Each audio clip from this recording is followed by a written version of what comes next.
in Pennsylvania for the murder of the four University of Idaho students. I'm P.A.That. Thanks so much for joining us here for our special breaking news coverage all afternoon. We've been on the air here. I want to go to Chanley Painter, Court TV legal correspondent. What did we learn today? I mean, we learned a lot, but give us some of the big things that we found out today that we didn't necessarily know, or pieces of information that came out.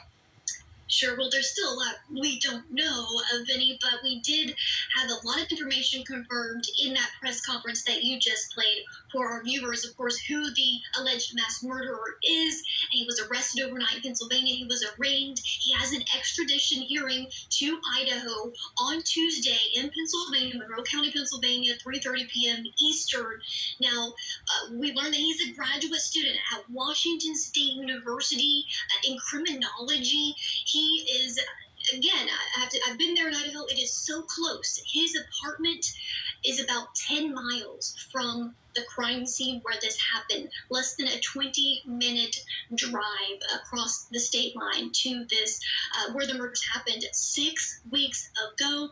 And this is a community that had been on edge for weeks. A huge relief from the community. Right here, we're seeing video of that apartment complex where Brian Kohlberger is said to have lived. In fact, the WSU police were there today. They roped it off. They've been searching that apartment, speaking to the neighbors at the request of the Moscow Police Department. Again, it's a different state, but they're all cooperating, and that's ongoing currently.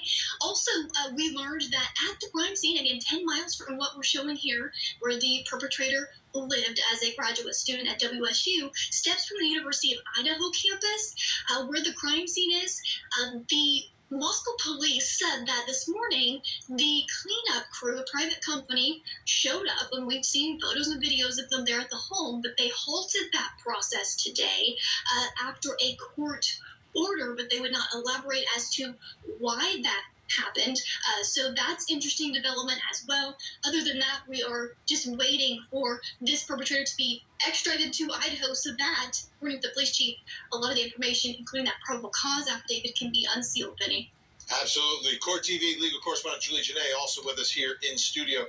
Julie, let's talk about, people were on, who is he? Where's he from? It seems like he's from Pennsylvania, but was going to school out there. What else do we know about his background? From Pennsylvania, of course, studying the criminology, as Chanley said, but also had other degrees in criminal justice and psychology. And we're learning or trying to get more confirmation on reports that he was a school security officer last year, like a high school or a grade school, elementary or middle school. The Times News there in that area, they confirmed from their archives that he was, in fact, a security officer there. But Albrightsville, Pennsylvania, where he was located, 138 people is the population there in the Pocono Mountains. So really seemingly small community where he lived, where it seems like his family members also live, according to those public records. Just trying to figure out who was this guy and what was his connection to those students, if any, because that's something that police would not comment on. But we know he wasn't in Idaho very long. Absolutely. All right. Also with us, we've got Caitlin Becker, senior reporter, DailyMail.com, Jason Jensen, private investigator. Caitlin, what else are you all learning over at Daily Mail? The updates are coming in fast and furious on this case. We actually spoke with a neighbor who lived in that same apartment complex that is currently being searched. The neighbor told us that he had only moved in just a few months ago at the beginning of the semester. So as was just mentioned, he'd not been in the area that long. He was kind of quiet. He kept to himself. The neighbor did say that occasionally at like 1 or 2 a.m. in the morning, they would hear loud noises, like he was kind of up banging around, maybe cleaning.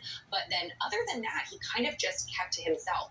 We're also seeing different bits and pieces coming out of the residence. We have a photo up on our website right now of some items that were taken out by investigators. One of them is one of those clear plastic storage bins, and so you can see inside of it. And it's kind of just full of papers and knickknacks. On top of that is a small black carry-on suitcase, as well as a stack of what looks to be some sort of material on top of that. And I do also want